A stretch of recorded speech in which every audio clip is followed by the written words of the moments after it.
ശിഷ്യഗണത്തിന്മേൽ വന്നു നിറഞ്ഞു വസിച്ചവനാം ആശ്വാസക പരിശുദ്ധാത്മാ ആരാധകരിലിറങ്ങട്ടെ, ആരാധകരിലിറങ്ങട്ടെ.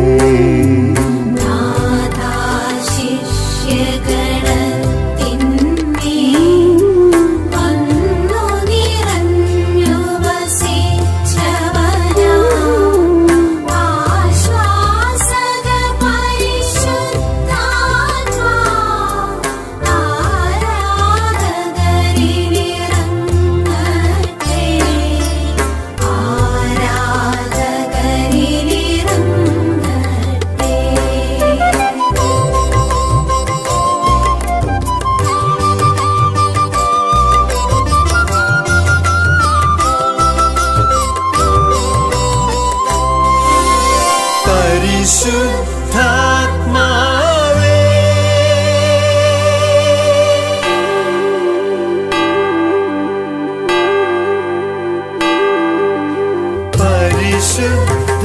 പരിശുദ്ധാത്മാവേ, വേഗം പറന്നിറങ്ങണമേ.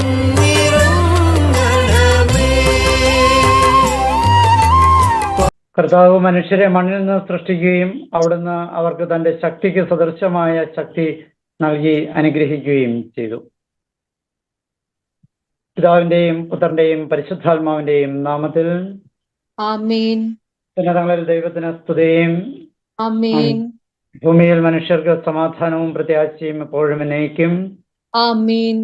സ്വർഗസ്ഥനായ ഞങ്ങളുടെ പിതാവേ, അങ്ങയുടെ നാമം പൂജിതമാണമേ, അങ്ങയുടെ രാജ്യം വരണമേ, അങ്ങയുടെ തിരുമനസ്സ് സ്വർഗ്ഗത്തിലുമാകണമേ. അന്നു വേണ്ട ആഹാരം ഞങ്ങൾക്ക് തരണമേ, ഞങ്ങളുടെ തെറ്റ് ചെയ്യുന്നവരോട് ഞങ്ങൾ ക്ഷമിക്കുന്നത് പോലെ ഞങ്ങളുടെ തെറ്റോ ഞങ്ങളോട് ക്ഷമിക്കണമേ. ഞങ്ങളെ പ്രലോഭനത്തിൽ ഉൾപ്പെടുത്തരുതേ, തിന്മയിൽ ഞങ്ങളെ രക്ഷിക്കണമേ. ആമേൻ. പരിശുദ്ധാത്മാവിനുള്ള ജപം. പരിശുദ്ധാത്മാവ് എഴുന്നള്ളി വരിക, അങ്ങേ വെളിവിന്റെ കതിരുകളെ ആകാശത്തിൽ നിന്ന് അയക്കണമേ. അഗതികളുടെ പിതാവേ, ദാനങ്ങൾ കൊടുക്കുന്നവനെ, ഹൃദയത്തിന്റെ പ്രകാശമേ എഴുന്നള്ളി വരിക. എത്രയും നന്നായി ആശ്വസിപ്പിക്കുന്നവനെ, ആത്മാവിന് മധുരമായ വിരുന്നേ, മധുരമായ തണുപ്പേ, അലച്ചിലിൽ സ്വൈര്യമേ എഴുന്നള്ളി വരിക. എത്രയും ആനന്ദത്തോടു കൂടിയായിരിക്കുന്ന പ്രകാശമേ, അങ്ങേ വിശ്വാസികളുടെ ഹൃദയങ്ങളെ നിറയ്ക്കുക.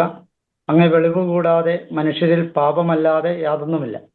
അറപ്പുള്ളത് കഴുകുക, വാടിപ്പോയത് നനയ്ക്കുക, മുറിവേറ്റിരിക്കുന്നത് വെച്ചുകെട്ടുക, രോഗികളെ സുഖപ്പെടുത്തുക, കടുപ്പമുള്ളത് മയപ്പെടുത്തുക, തണുത്തത് ചൂടുപിടിപ്പിക്കുക, നേർവഴി അല്ലാതെ പോയത് തിരിക്കുക. അങ്ങിൽ ശരണപ്പെടുന്ന വിശ്വാസികൾക്ക് അങ്ങ് 7 വിശുദ്ധ ദാനങ്ങൾ നൽകുക.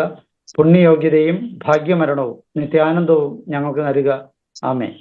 പിതാവും പുത്രനും പരിശുദ്ധാത്മാവുമായ ത്രിത്വിക ദൈവമേ, അങ്ങയുടെ ഛായയിലും സാദൃശ്യത്തിലും ഞങ്ങൾക്ക് രൂപം നൽകിയതിന് ഞങ്ങൾ അങ്ങയെ ആരാധിക്കുന്നു. ഞങ്ങളുടെ ദൈവമായ കർത്താവെ, പിതാക്കന്മാരുടെ ദൈവമേ, വചനത്താൽ അങ്ങ് സകലതും സൃഷ്ടിക്കുകയും ജ്ഞാനത്താൽ അവിടുന്ന് മനുഷ്യന് രൂപം നൽകി ജീവൻ നൽകുകയും ചെയ്തതിന് ഞങ്ങൾ അങ്ങേക്ക് നന്ദി പറയുന്നു. കാരുണ്യവാനായ കർത്താവെ, പൂർണ്ണ ഹൃദയത്തോടും പൂർണ്ണ ആത്മാവോടും പൂർണ്ണ മനസ്സോടും സർവശക്തിയോടും കൂടി അങ്ങയെ ഞങ്ങൾ സ്നേഹിക്കുന്നു.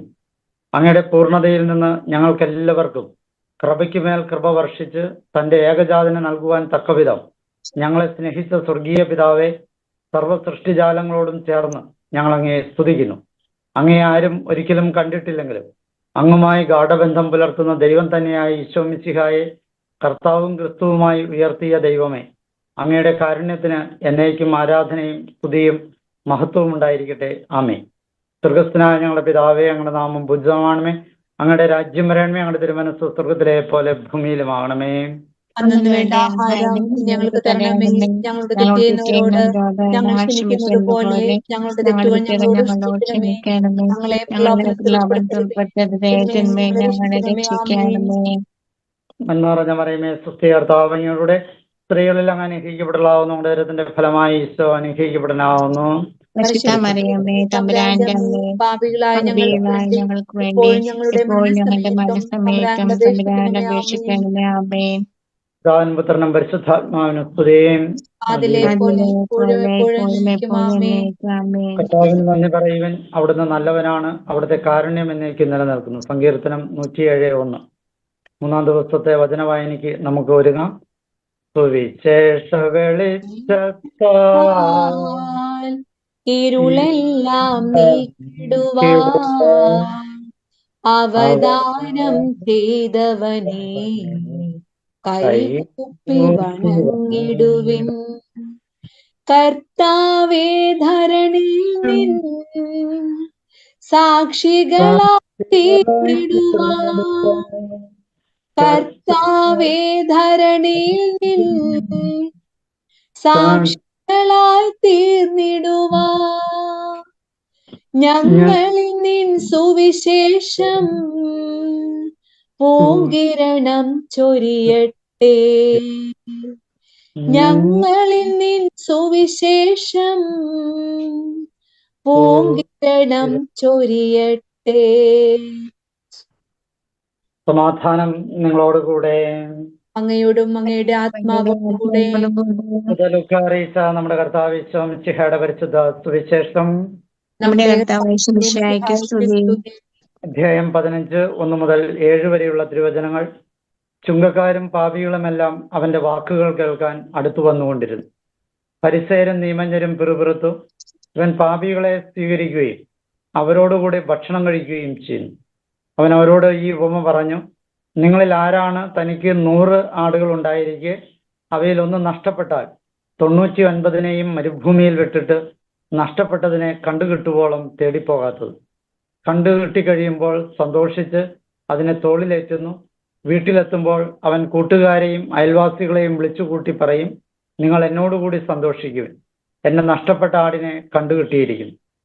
അതുപോലെ തന്നെ അനുതാപം ആവശ്യമില്ലാത്ത 99 നീതിമാന്മാരെ കുറിച്ച് എന്നതിനേക്കാൾ അനുതപിക്കുന്ന ഒരു പാപിയെക്കുറിച്ച് സ്വർഗത്തിൽ കൂടുതൽ സന്തോഷമുണ്ടാകും എന്ന് ഞാൻ നിങ്ങളോട് പറയുന്നു. പ്രിയമുള്ളവരെ, ഇന്നത്തെ 3-ാം ദിവസത്തെ നൊവേനയില് തിരുസഭ നമ്മളോട് പ്രത്യേകമായിട്ട് ആവശ്യപ്പെടുന്ന കാര്യം പശ്ചാത്താപം ലഭിക്കാൻ വേണ്ടി പ്രാർത്ഥിക്കാനാണ്. നമ്മൾ ഇന്നലെ പാപബോധത്തിന് വേണ്ടി നമ്മൾ പ്രാർത്ഥിച്ചു. ഇന്ന് നമ്മൾ പശ്ചാത്താപത്തിന് വേണ്ടി പ്രാർത്ഥിക്കുകയാണ്. ഇന്നത്തെ വചനഭാഗത്തിലെ അവസാനത്തെ വാക്യം വളരെ ശ്രദ്ധേയമാണ്. അനുതാപം ആവശ്യമില്ലാത്ത 99 നീതിമാന്മാരെ കുറിച്ച് എന്നതിനേക്കാൾ അനുതപിക്കുന്ന ഒരു പാപിയെക്കുറിച്ച് സ്വർഗത്തിൽ കൂടുതൽ സന്തോഷമുണ്ടാകും എന്ന് ഞാൻ നിങ്ങളോട് പറയും. ഈ കൂടുതൽ സന്തോഷം എന്നുള്ളത് ഒന്ന് അടിവരയിട്ട് ഹൃദയത്തിൽ ചേർക്കേണ്ടതാണ്. അനുതാപം ആവശ്യമില്ലാത്ത 99 നീതിമാന്മാരെ കുറിച്ച് സ്വർഗത്തിൽ സന്തോഷമുണ്ട്. സ്വർഗത്തിൽ സന്തോഷമുണ്ട്. നീതിമാന്മാരെ കുറിച്ച് സ്വർഗത്തിൽ വലിയ സന്തോഷമുണ്ട്. പക്ഷേ ഈ നീതിമാന്മാരെ കുറിച്ച് സ്വർഗത്തിൽ സന്തോഷം ഉണ്ടാകുന്നതിനേക്കാൾ കൂടുതൽ സന്തോഷം അനുതപിക്കുന്ന പാപിയെ കുറിച്ച് ഉണ്ടാകും എന്ന വലിയ കാഴ്ചപ്പാടാണ് ക്രിസ്തു നമുക്ക് തരിക. ഒരുപക്ഷെ ക്രിസ്തുവിന്റെ പഠനങ്ങളിൽ ഏറ്റവും പ്രാധാന്യം അർഹിക്കുന്ന ഒരു പഠനമാണ് ഈ അനുതപിക്കുന്നവരെ കുറിച്ചുള്ള സ്വർഗീയ സന്തോഷം എന്ന് ഞാൻ വിചാരിക്കുകയാണ്. കാരണം ഈ ലോകം മുഴുവൻ ശ്രദ്ധിച്ചു കൊണ്ടിരിക്കുന്നത് തെറ്റ് ചെയ്തവനെ എങ്ങനെ ശിക്ഷിക്കണം എന്നുള്ളത് അന്വേഷിച്ചിട്ട്, തെറ്റ് ചെയ്തവനെ എങ്ങനെ ഒറ്റപ്പെടുത്തണം, അവനെ എങ്ങനെ ആക്ഷേപിക്കണം, അവനെ എങ്ങനെ ഇല്ലാതാക്കണം, അവനെ എങ്ങനെ നാറ്റിക്കണം, ഇതൊക്കെയാണ് ഈ ലോകത്തിന്റെ മുഖ്യധാരാ ചിന്തകൾ. ഇനി തെറ്റ് ചെയ്യാത്തവരെ പോലും തെറ്റാരോപിച്ച് ഈ കാര്യങ്ങളിലേക്ക് കൊണ്ടുപോകുന്ന ഒരു പ്രവണതയും ഉണ്ട്. പ്രത്യേകിച്ച് ഇപ്പോൾ സോഷ്യൽ മീഡിയ പ്രബലമായിരിക്കുന്ന ഒരു കാലഘട്ടത്തിൽ ആർക്കും ആരെയും എതിരായിട്ട് ആരോപണം ഉന്നയിക്കാം, ആർക്കും ആരെയും നാറ്റിക്കാം, ആർക്കും ആരെയും കൊല്ലാന്ന് വെച്ചാൽ അവന്റെ വ്യക്തിത്വത്തെ കൊല്ലാൻ പറ്റും. അപ്പൊ അങ്ങനെ ഒരു സാഹചര്യത്തിൽ ജീവിക്കുന്ന നമ്മള് ഈ അനുതപിക്കുന്ന പാപിയെക്കുറിച്ചുള്ള സ്വർഗീയ സന്തോഷത്തിന്റെ ദൈവിക വെളിപ്പെടുത്തല് നമ്മൾ വളരെ ഗൗരവത്തിൽ എടുക്കേണ്ടതാണ് എന്ന് ഞാൻ വിചാരിക്കുകയാണ്. ഇവിടെ നമ്മൾ ചിന്തിക്കപ്പെടേണ്ട അല്ലെങ്കിൽ പൊതുവെ നമ്മുടെ ശ്രദ്ധ തിരിയാത്ത ഒരു കാര്യത്തിലേക്ക് നിങ്ങളുടെ ശ്രദ്ധയെ ഞാൻ ക്ഷണിക്കുകയാണ്. ഇവിടെ ഈശോ പറയുന്ന ഉപമ 100 ആടുകളിൽ ഒന്ന് നഷ്ടപ്പെട്ടിട്ട് ഈ 99നെയും ഉപേക്ഷിച്ചിട്ട് ഈ നഷ്ടപ്പെട്ടു പോയ ഒന്നിനെ അന്വേഷിച്ച് ദൈവം പോവുകയാണ്. ഈ ഒരു ഉപമയില് ഈ നഷ്ടപ്പെട്ടു പോയതിനെ അന്വേഷിച്ചിറങ്ങുന്ന ഒരു ഇടയന്റെ ഭാവത്തെ ക്രിസ്തു അവതരിപ്പിക്കുന്നുണ്ട്.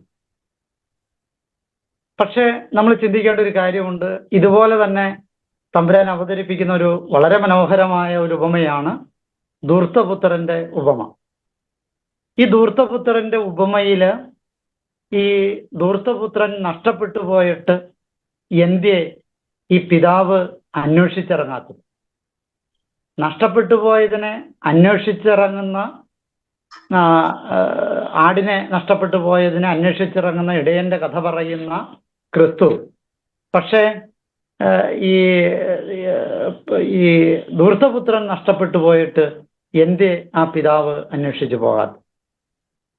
ഇതെന്റെ മനസ്സിൽ വലിയ ചിന്തയായിട്ട്, ചോദ്യമായിട്ട് കുറച്ചു നാളുണ്ടായി.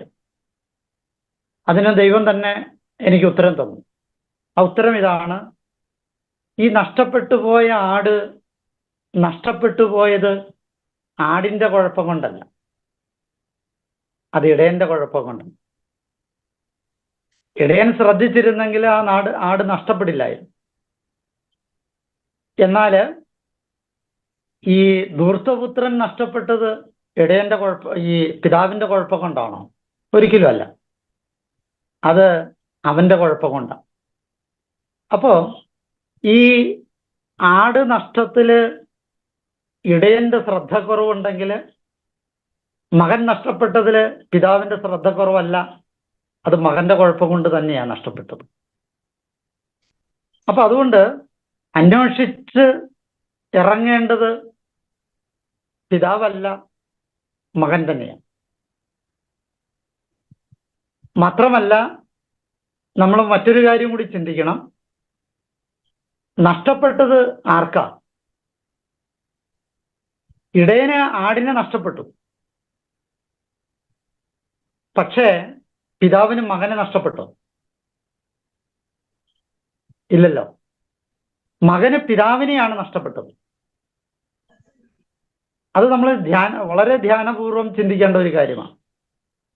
ദൈവത്തിൽ നിന്ന് പാപം ചെയ്ത് മനുഷ്യൻ അകലുമ്പോൾ ദൈവത്തിന് നമ്മളെ നഷ്ടപ്പെടുകയല്ല, മറിച്ച് നമ്മൾക്ക് ദൈവം നഷ്ടപ്പെടുകയും. അപ്പൊ അന്വേഷിച്ചിറങ്ങേണ്ടത് ആരാ? ദൈവമാണോ? ഒരിക്കലും അല്ല, നമ്മളാണ് അന്വേഷിച്ചിറങ്ങേണ്ടത്.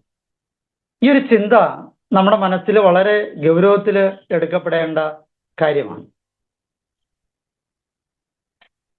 നഷ്ടപ്പെട്ടു പോയി എന്നാൽ ആ നഷ്ടപ്പെടൽ വീണ്ടെടുപ്പ് നടത്തപ്പെടേണ്ടത് നമ്മുടെ ഭാഗത്തു നിന്ന് തന്നെയാണ്. കാരണം ദൈവത്തിന് നമ്മൾ നഷ്ടപ്പെട്ടിട്ടില്ല, ദൈവത്തിന്റെ മനസ്സിൽ നിന്ന് നമ്മൾ കൊട്ടിയടയ്ക്കപ്പെട്ടിട്ടില്ല. നമ്മുടെ മനസ്സിൽ നിന്നാണ് ദൈവത്തെ കൊട്ടിയടച്ചത്. ധൂർത്തപുത്രൻ അവന്റെ മനസ്സിൽ നിന്ന് പിതാവിനെ മാറ്റി, പക്ഷെ പിതാവിന്റെ മനസ്സിൽ നിന്ന് മകൻ പോയിട്ടില്ല. അതുകൊണ്ടാണ് ആ പിതാവ് ദൂരെ വെച്ച് തന്നെ മകനെ കണ്ടത്. അപ്പൊ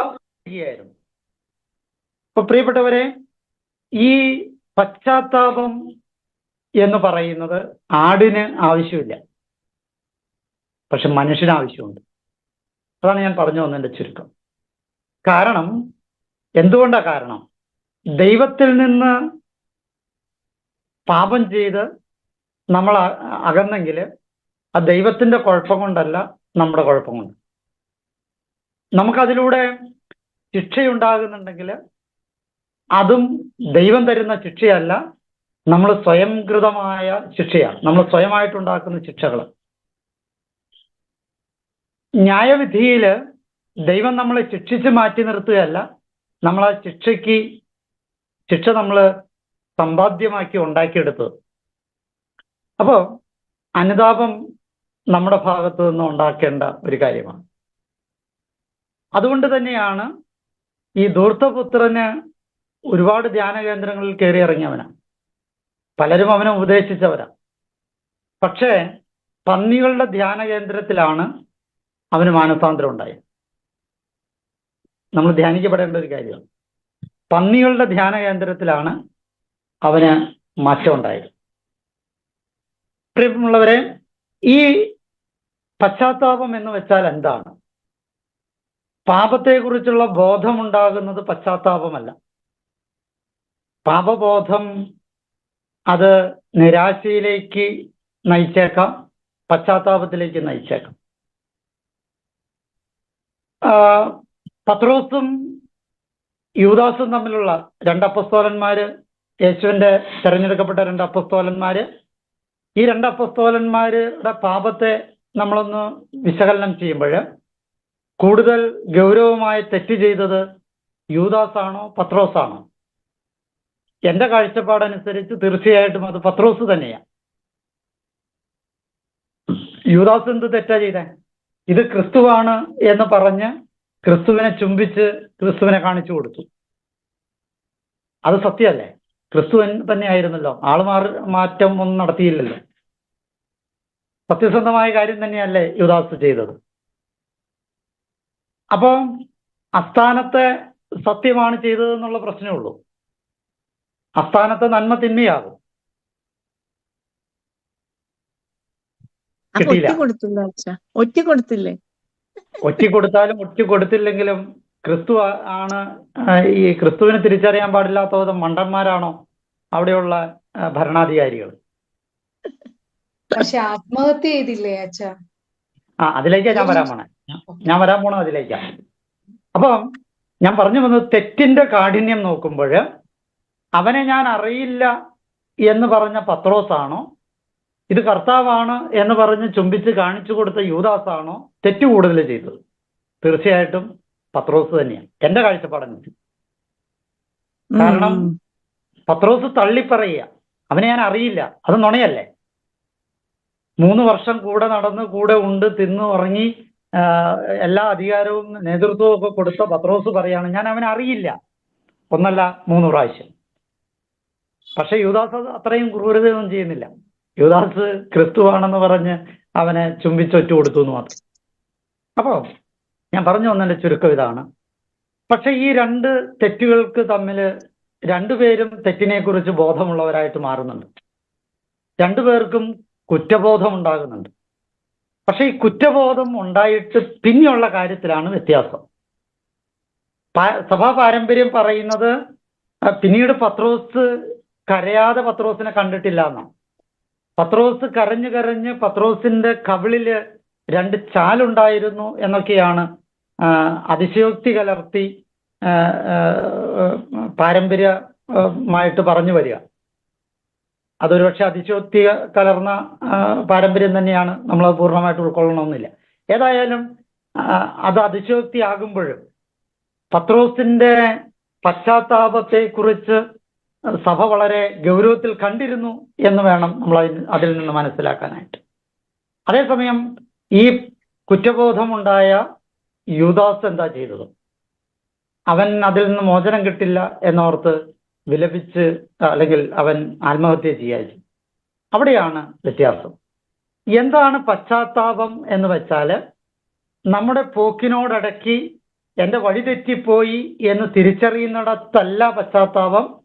വഴിതെറ്റിപ്പോയി എന്ന് തിരിച്ചറിഞ്ഞിട്ട് അവിടെ നിന്ന് ടേൺ ചെയ്യുന്നതിനെയാണ് പശ്ചാത്താപം എന്ന് പറയുന്നത്. അതിന്റെ അർത്ഥം പശ്ചാത്താപം എന്ന് പറയുന്ന ടേണിംഗ് പോയിന്റാണ്. ടേണിംഗ് പോയിന്റാണ് പശ്ചാത്താപം. പാപബോധം ടേണിംഗ് പോയിന്റ് അല്ല, പാപബോധം ബ്രേക്കിംഗ് പോയിന്റാണ്. യാത്രക്കിടയിൽ തെറ്റുപറ്റി എന്ന തിരിച്ചറിവില് ഉള്ള ബ്രേക്കാണ് പാപബോധം. ആ ബ്രേക്കിൽ നിന്നാല് കാര്യമില്ല. ആ ബ്രേക്ക് ചവിട്ടിയിട്ട് വീണ്ടും പഴയ വഴിയിലൂടെ തന്നെ യാത്ര ചെയ്താൽ അത് വിനാശത്തിന്റെ വഴിയാണ്. ആ ബ്രേക്ക് ചവിട്ടിയിട്ട് ടേണിങ് നടത്തുമ്പോൾ, തിരികെ നടക്കാൻ ഒരുങ്ങുമ്പോൾ അത് പശ്ചാത്താപമായി. അതുകൊണ്ടാണ് ഈ ധൂർത്തപുത്രൻ തിരികെ വന്ന് പിതാവിന്റെ അടുത്തേക്ക് തിരിച്ചു വരിക. ഈ തിരിച്ചുവരവാണ് പശ്ചാത്താപം എന്ന് പറയാം. നമ്മുടെയൊക്കെ ജീവിതത്തിൽ ഒരു തിരിച്ചുപോക്ക് ഉണ്ടാകണം. അതുകൊണ്ടാണ് ക്രിസ്തു പറഞ്ഞത്, നീ നീ വീണ്ടും ജനിക്കണം എന്ന് പറഞ്ഞു. എന്താ വീണ്ടും ജനനം? ഒരു തുള്ളിയായി മാറുക എന്നല്ല അതിന്റെ പൊരുള്. മാതൃജത്തിൽ നിന്നും പിതൃജത്തിൽ നിന്നും ഉത്ഭവിച്ച ഏകകോശത്തിലേക്ക് ഒരു തുള്ളിയിലേക്ക് തിരിച്ചു പോവുക എന്നല്ലേ അതിന്റെ പൊരുള്. അത്രയും ശൂന്യവൽക്കരിക്കുക എന്നുള്ളതല്ലേ. അത്രയും ശൂന്യവൽക്കരണത്തിന്റെ ഒരു തിരിച്ചുപോക്കിലേക്ക് പറ്റുമോ? അതുകൊണ്ടാണ് നിക്കോദേമോസിനോട് കർത്താവ് പറഞ്ഞത്, നീ വീണ്ടും ജനിക്കണം. ഈ വീണ്ടും ജനനത്തിലേക്കുള്ള തിരിച്ചുപോക്കാണ് പശ്ചാത്താപം. അതുകൊണ്ടാണ് ഈ ദൈവത്തിന് വലിയ സന്തോഷം ഉണ്ടാകുക. ഈ തിരിച്ചുപോക്ക് സന്തോഷമുള്ളതാണ്. വഴിതെറ്റിപ്പോയ ഏതൊരു മനുഷ്യനെ കുറിച്ചാണ് മറ്റുള്ളവർക്ക് തിരിച്ചു വരുമ്പോൾ സന്തോഷമില്ലാതെ പോകും. ഈ തിരിച്ചുപോക്കില് സന്തോഷം അനുഭവിക്കാൻ സാധിക്കും. ആ തിരിച്ചുപോക്കിൽ സന്തോഷം അനുഭവിക്കുമ്പോൾ ദൈവത്തിന് സന്തോഷം ഉണ്ടാകും. ആ സന്തോഷം നമ്മുടെ സന്തോഷമായിട്ട് മാറും. നമുക്കറിയാം, പാപിനിയായ സ്ത്രീ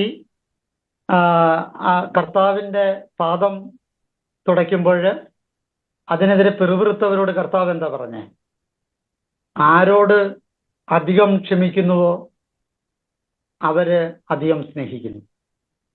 പ്രിയമുള്ളവരെ, നമ്മളൊക്കെ പാപം ചെയ്തവരാണ്, കുറ്റക്കാരാണ്. നീതിമാൻ പോലും ഒരു ദിവസം 7 പ്രാവശ്യം പാപം ചെയ്യുന്നു എന്ന താക്കീത് വചനം ഒരു വാള് പോലെ നമ്മുടെ തലയ്ക്ക് മുകളിൽ കിടക്കുമ്പോൾ നമ്മൾ പാപികളല്ല, വലിയ കുഴപ്പക്കാരൊന്നുമല്ല എന്ന് പറഞ്ഞിട്ട് കാര്യമൊന്നുമില്ല. തീർച്ചയായിട്ടും നീതിമാൻ പോലും ഒരു ദിവസം 7 പ്രാവശ്യം പാപം ചെയ്യുന്നു എന്ന വചനം നമ്മുടെ തലയ്ക്ക് മുകളിൽ ഒരു വാളായിട്ട് കിടക്കുക, വിധിയുടെ വാളായിട്ട്. ആ കിടക്കുമ്പോൾ തീർച്ചയായിട്ടും പശ്ചാത്താപം ഓരോ നിമിഷവും നമുക്കുണ്ടാകേണ്ടതാണ്, അനുനിമിഷം ഉണ്ടാകേണ്ടതാണ്. ഒറ്റ നിമിഷം കൊണ്ട് ഒരു സ്പാർക്കില് പശ്ചാത്താപം ഉണ്ടായി ഞാൻ തിരിച്ചു പോയേക്കാം എന്നോർത്ത് തിരിച്ച് നടക്കുമ്പോഴും പൂർണ്ണമായ തിരിച്ചു നടപ്പ് നമുക്ക് പറ്റുന്നില്ലല്ലോ, നമുക്കാവുന്നില്ല. നമ്മൾ പലപ്പോഴും ഈ തിരിച്ചു പോകാൻ ശ്രമിക്കുമ്പോഴും ഇടയ്ക്ക് നിൽക്കും. എന്തിനാ? പഴയ വഴി കൂടെ ഒന്നുകൂടെ പോയേക്കാം, അതാ കുറച്ചുകൂടെ എളുപ്പമുള്ളത്. തിരിച്ചു പോകണമെന്ന് ആഗ്രഹമൊക്കെ ഉണ്ട്. നമ്മൾ ഒരു 1-2 സ്റ്റെപ്പ് തിരിച്ചു നടക്കും. തിരിച്ചു നടത്തിട്ട് എന്തിനാ ഈ കഷ്ടപ്പാട്, വീണ്ടും പഴയ വഴികൾ തന്നെ പോയത്. ബ്രേക്ക് ഇട്ടിട്ട് പിന്നെയും പോകും. അപ്പൊ ഈ പശ്ചാത്താപം സത്യത്തില് യഥാർത്ഥ പശ്ചാത്താപം ഒരിക്കലുണ്ടായാൽ മതി. പക്ഷെ ബലഹീനരായ നമ്മുടെ പശ്ചാത്താപം പലപ്പോഴും പൂർണ്ണമായ പശ്ചാത്താപം ആകുന്നില്ല. അതുകൊണ്ടാണ് വീണ്ടും വീണ്ടും പശ്ചാത്തപിക്കേണ്ടി വരും. അപ്പൊ തീർച്ചയായിട്ടും പശ്ചാത്താപത്തെ കുറിച്ച് നമ്മൾ കൂടുതൽ ധ്യാനിക്കപ്പെടേണ്ടതുണ്ട്. എങ്കിലാണ് നമ്മുടെ ഈ തിരിച്ചുപോക്കിനോടിടയ്ക്കും ബ്രേക്ക് ആകാതിരിക്കാൻ അനുനിമിഷം നമ്മൾ പശ്ചാത്തപിക്കേണ്ടത്. അതുകൊണ്ടാണ് ഈ ആത്മശോധന നിരന്തരമായിട്ട് ചെയ്യണം എന്ന് ആത്മീയ പിതാക്കന്മാര് നമ്മളെ കാര്യമായിട്ട് ഉപദേശിക്കുക. രാത്രി കിടക്കുന്നതിന് മുമ്പ് നമ്മുടെ ആ ഒരു ദിവസത്തെ മുഴുവൻ ഒന്ന് വിലയിരുത്തി ഒന്ന് കർത്താവിനോട് മാപ്പ് ചോദിച്ചിട്ട് വേണം കിടക്കാനായിട്ട് എന്ന് ആധ്യാത്മിക പിതാക്കന്മാര് പറയാം. ഈ നമ്മളെപ്പോഴും ഈ ക്രിസ്തുവിന്റെ മാമോദീസയോട് ബന്ധപ്പെട്ട് നമ്മൾ സ്വർഗത്തിൽ നിന്നൊരു സ്വരം ഉണ്ടാവുന്നു. എന്താ സ്വരം? ഇവനെന്റെ പ്രിയപുത്രനാകുന്നു, ഇവനിൽ ഞാൻ സംപ്രീതനായിരിക്കുന്നു. എനിക്ക് വളരെ ഇഷ്ടപ്പെട്ട ഒരു കൊച്ചു കുഞ്ഞിന്റെ ആത്മീയത ഞാൻ ഈ അവസരത്തിൽ നിങ്ങളുടെ അടുത്ത് ഒരിക്കൽ പങ്കുവെച്ചാണെന്ന് എനിക്ക് സംശയമുണ്ട്. ആ കൊച്ചിന്റെ ആത്മീയത ഇതാണ്. ആ കൊച്ചെന്നോട് പറഞ്ഞ, അച്ചോ, ഈ ഒരു വാക്യം, അതായത് ഇവൻ എൻ്റെ പ്രിയപുത്രനാകുന്നു, ഇവനിൽ ഞാൻ സംപ്രീതനായിരിക്കുന്നു, അതിനെ ഈ കൊച്ചു 2ആക്കി മാറ്റിയേക്കുക. ഈ കൊച്ചു പറഞ്ഞു, രാവിലെ ഞാൻ എഴുന്നേൽക്കുമ്പോൾ ഇവൻ എൻ്റെ പ്രിയപ്പെട്ടവനാണ് എന്നുള്ള ആ ആദ്യത്തെ വാക്ക് ഞാൻ വെറുതെ ഇങ്ങനെ കണ്ണടച്ചിട്ട് ഈശോ എന്നോട് പറയുന്നതായിട്ട് ഞാൻ കേൾക്കാൻ ശ്രമിക്കും. ഇവൻ എൻ്റെ പ്രിയ പുത്രിയാണ്. അത് പെങ്കൊച്ച അത് പറഞ്ഞത്. അതുകൊണ്ട് അവള് പറഞ്ഞു, എൻ്റെ പേര്, ആ കൊച്ചു പറഞ്ഞു, ഞാൻ എൻ്റെ പേര് പറഞ്ഞിട്ട് പറയും ഇവള് എൻ്റെ പ്രിയപുത്രിയാണ്. പേര് സ്നേഹ എന്നാണ്. അപ്പൊ അവള് പറഞ്ഞു, സ്നേഹ നീ എൻ്റെ പ്രിയപുത്രിയാണ് എന്ന് അവള് യേശു പറയുന്നതായിട്ട് സങ്കല്പിച്ചുകൊണ്ടാണ് അവളുടെ ദിവസം ആരംഭിക്കുക. എന്നിട്ട് അവള് പറഞ്ഞു, ഞാൻ രാത്രി കിടക്കാൻ നേരത്ത് തമ്പുരാനോട് തിരിച്ചൊരു ചോദ്യം ചോദിക്കും. ഈ വചനത്തിന്റെ രണ്ടാമത്തെ ഭാഗം എന്താ? വചനത്തിന്റെ രണ്ടാമത്തെ ഭാഗം, ഞാൻ സംപ്രീതനായി, നീ എന്നിൽ ഇന്നത്തെ ദിവസം സംപ്രീതനായോ?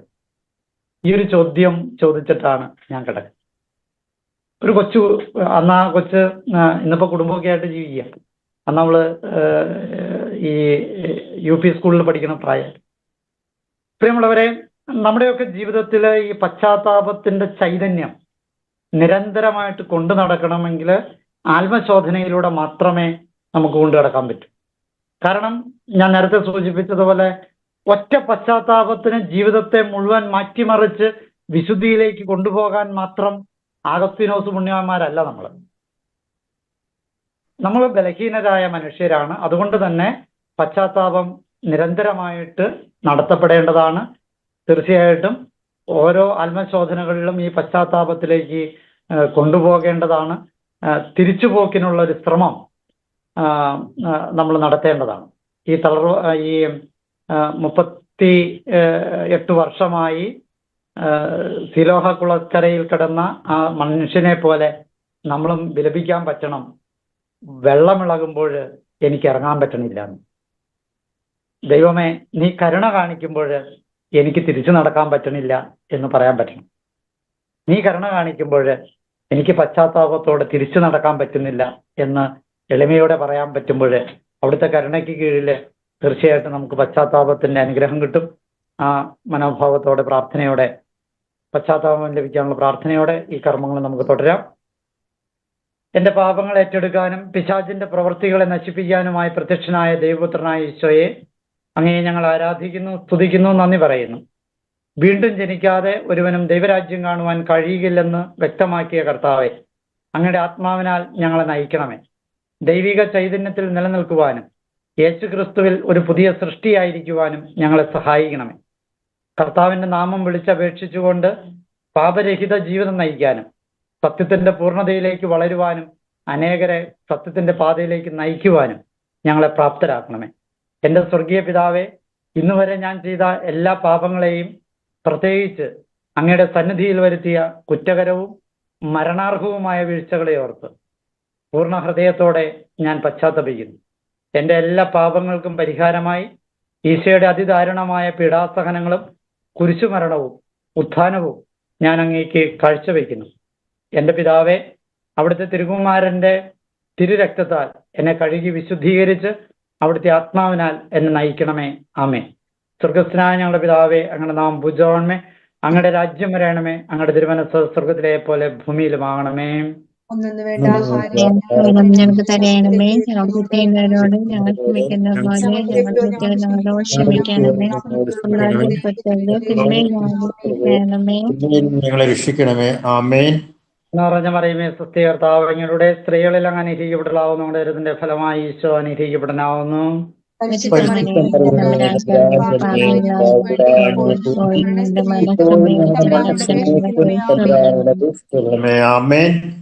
യേശു ക്രിസ്തുവിന്റെ തിരുരക്തം സകല പാപങ്ങളിൽ നിന്ന് നമ്മെ ശുദ്ധീകരിക്കുന്നു. യോഹന്നാന്റെ 1-ാം ലേഖനം 1-ാം അധ്യായം 7-ാം വാക്യം. എന്റെ പാപങ്ങൾ ഏറ്റെടുത്ത് രക്ഷിച്ച ഈശോയെ അങ്ങേക്ക് നന്ദി. നമുക്ക് പാപമില്ലെന്ന് നാം പറഞ്ഞാൽ അത് ആത്മവഞ്ചനയാകും. അപ്പോൾ നമ്മിൽ സത്യം യേശു ഇല്ലെന്ന് വരും. നമുക്ക് മനസ്താപപ്രകാരണം ചൊല്ലി പശ്ചാത്താപത്തിന്റെ മനോഭാവത്തിലേക്ക് നമുക്ക് വരാം. മനസ്താപപ്രകാരണം. എന്റെ ദൈവമേ, ഏറ്റവും നല്ലവനും എല്ലാവർക്കും ഉപരിയായി അങ്ങനെതിരായി പാപം ചെയ്തു മനസ്സറിയുകയും എന്റെ പാപങ്ങൾ എന്റെ ആത്മാവിനെ ഇഷ്ടമാക്കിയതിനാലും സുഖത്തെ നഷ്ടപ്പെടുത്തി അങ്ങയുടെ പ്രസാദവരെ സഹായിക്കാൻ പാപ സാഹചര്യങ്ങൾ സൃഷ്ടിക്കുമെന്നും മേലിൽ പാപം ചെയ്യില്ലെന്ന് ചെയ്യുന്നു. ഏതെങ്കിലും ഒരു പാപം ചെയ്യുക എന്നതിനേക്കാൾ മരിക്കുവാനും ഞാൻ സന്നദ്ധയായിരിക്കുന്നു. ആമേൻ. നമുക്ക് ചൊല്ലിത്തരുന്ന പ്രാർത്ഥന മനസ്സുകൊണ്ട് ഏറ്റുചൊല്ലി പ്രാർത്ഥിക്കുക. മനസ്സുകൊണ്ട് ഏറ്റുചൊല്ലി പ്രാർത്ഥിക്കുക. സ്നേഹത്തിന്റെ ചൈതന്യമായ പരിശുദ്ധാത്മാവെ, എന്റെ ഹൃദയവും ബുദ്ധിയും മനസ്സും എന്നെ തന്നെയും അങ്ങേക്ക് ഞാൻ സമർപ്പിക്കുന്നു. അവിടുന്ന് എന്റെ ആത്മാവിന്റെ ബലവും പ്രകാശവുമാകുന്നു. അങ്ങയുടെ ദിവ്യദാനങ്ങൾ കൊണ്ട് എന്നെ നിറയ്ക്കണമേ. പാപ സാഹചര്യങ്ങളിൽ നിന്ന് ഇന്നേ ദിവസം എന്നെ കാത്തുകൊള്ളണമേ. എന്റെ സകല വിചാരങ്ങളും വാക്കുകളും പ്രവൃത്തികളും അവിടുന്ന് ശുദ്ധീകരിക്കണമേ. ഇന്നത്തെ എൻ്റെ എല്ലാ ഉദ്യമങ്ങളിലും അങ്ങയുടെ ദിവ്യസ്വരം ഞാൻ ശ്രവിച്ച് അതനുസരിച്ച് പ്രവർത്തിക്കാൻ എന്നെ സഹായിക്കണമേ. ദൈവത്തെ അനുഭവിച്ചറിയുവാൻ അങ്ങയുടെ ദാനങ്ങളായ ജ്ഞാനം, ബുദ്ധി, വിവേകം, ആത്മധൈര്യം, അറിവ്, ദൈവഭയം, ദൈവഭക്തി എന്നിവ എനിക്ക് ദാനമായി നൽകണമേ. ദൈവത്തിൻ്റെ മകനായ മകളായ എന്നിൽ ദൈവിക സ്വഭാവം പ്രകടമാക്കുവാൻ അങ്ങ് നൽകുന്ന ഫലങ്ങളായ സ്നേഹം, നന്മ, കാരുണ്യം, വിശ്വസ്തത, ധൈര്യം, എളിമ, ശുദ്ധത എന്നീ ആത്മീയ നന്മകളാൽ എന്നെ പരിപോഷിപ്പിക്കണമേ. ദൈവിക പുണ്യങ്ങളായ വിശ്വാസം, ചരണം, ഉപവി എന്നിവ കൊണ്ട് എന്നെ നിറയ്ക്കണമേ. എൻ്റെ ജീവിതം വഴി മറ്റുള്ളവരെ ദൈവത്തിലേക്ക് അടുപ്പിക്കുവാൻ അങ്ങയുടെ വരങ്ങളാൽ അഭിഷേകം ചെയ്യണമേ. ദൈവത്തിന് ഇഷ്ടമില്ലാത്ത ഒരു പ്രവൃത്തിയും ഞാൻ ചെയ്യാതിരിക്കുവാൻ എനിക്ക് വേണ്ട പാപബോധവും അനുതാപവും നൽകി അനുഗ്രഹിക്കണമേ. അങ്ങേ ദിവ്യപ്രബോധനത്താലും ആത്മീയ ശക്തിയാലും എന്നെ നിറയ്ക്കണമേ. എൻ്റെ നല്ല സഹായകമായ സ്നേഹിതനായ പരിശുദ്ധാത്മാവെ, അങ്ങേ സാന്നിധ്യം ഞാൻ സദാസമയം അനുഭവിച്ചറിയട്ടെ. ആമേൻ. ക്രിസ്തുനാഥ, പിതാവിന്റെ പുത്ര, അങ്ങയുടെ അരൂപിയെ ഇപ്പോൾ ഭൂമിയിലേക്ക് അയക്കണമേ. എല്ലാ ജനപദങ്ങളുടെയും ഹൃദയത്തിൽ പരിശുദ്ധാത്മാവ് നിറയട്ടെ. അതുവഴി ധാർമ്മിക അധപ്പതനം, ദുരന്തം, യുദ്ധം, രോഗം ആദിയായവരിൽ നിന്ന് അവർ സംരക്ഷിക്കപ്പെടട്ടെ. തിരുക്കുമാരന്റെ അമ്മേ, സർവ്വജനപദങ്ങളുടെയും നാഥേ, ഞങ്ങളുടെ അഭിഭാഷിയായിരിക്കട്ടെ. ആമേ. പരിശുദ്ധാത്മാവിനുള്ള പ്രാർത്ഥന. ദൈവമേ, ഞാൻ അങ്ങയെ സ്തുതിക്കുന്നു. എന്തെന്നാൽ അങ്ങ് എന്നെ വിസ്മയനായി സൃഷ്ടിച്ച് എനിക്ക് രൂപം ലഭിക്കുന്നതിന് മുമ്പ് തന്നെ അവിടുത്തെ കണ്ണുകൾ എന്നെ കണ്ടു. പരിശുദ്ധാത്മാവെ, എന്നെ പരിശോധിച്ച് എൻ്റെ ഹൃദയത്തെ അറിയണമേ. എന്നെ പരീക്ഷിച്ച് എൻ്റെ വിചാരങ്ങൾ മനസ്സിലാക്കണമേ. വിനാശത്തിന്റെ മാർഗത്തിലാണോ ഞാൻ ചരിക്കുന്നതെന്ന് നോക്കണമേ. ശാശ്വത മാർഗത്തിലൂടെ എന്നെ നയിക്കണമേ. പരിശുദ്ധാത്മാവെ, വിവേകത്തോടെ സംസാരിക്കാനും ദൈവദാനങ്ങൾക്കൊത്ത വിധം ചിന്തിക്കാനും എന്നെ അനുഗ്രഹിക്കണമേ. എനിക്ക് എല്ലാം വെളിപ്പെടുത്തുകയും നേർവഴി കാണിച്ചു തരികയും എന്നോട് മറ്റുള്ളവർ ചെയ്യുന്നതെല്ലാം ക്ഷമിക്കുവാനും മറക്കുവാനും കഴിവ് തരുന്ന ദൈവിക ദാനം തരികയും ചെയ്യണമേ. എൻ്റെ ജീവിതത്തിലെ എല്ലാവിധ ചിന്തകളിലും അങ്ങയുടെ സാന്നിധ്യം ഉണ്ടായിരിക്കട്ടെ. എത്ര വലിയ ഭൗതിക ആഗ്രഹങ്ങൾ എന്നിലുണ്ടായാലും ഒരു നിമിഷം പോലും അങ്ങയിൽ നിന്ന് അകലുവാനോ വേർപെടുവാനോ ഞാൻ ആഗ്രഹിക്കുന്നില്ല. നിത്യമഹത്വത്തിൽ അങ്ങയോടുകൂടി ആയിരിക്കുവാൻ ഞാൻ ആഗ്രഹിക്കുന്നു. ദൈവഹിതത്തിന് വിധേയപ്പെട്ടുകൊണ്ട് ഇന്നേ ദിവസം പശ്ചാത്താപത്തിന്റെ വരം ഞങ്ങൾ പ്രാർത്ഥിക്കുന്നു. നമുക്ക് ആശീർവാദം സ്വീകരിക്കാം. നമ്മുടെ കർത്താവ് ഈശോമിശിഹായുടെ കൃപയും പിതാവായ ദൈവത്തിന്റെ സ്നേഹവും പരിശുദ്ധാത്മാവിന്റെ സഹവാസവും നാം എല്ലാവരോടും കൂടി ഉണ്ടായിരിക്കട്ടെ, ഇപ്പോഴും എപ്പോഴും എന്നേക്കും. ആമേൻ. ആമേൻ.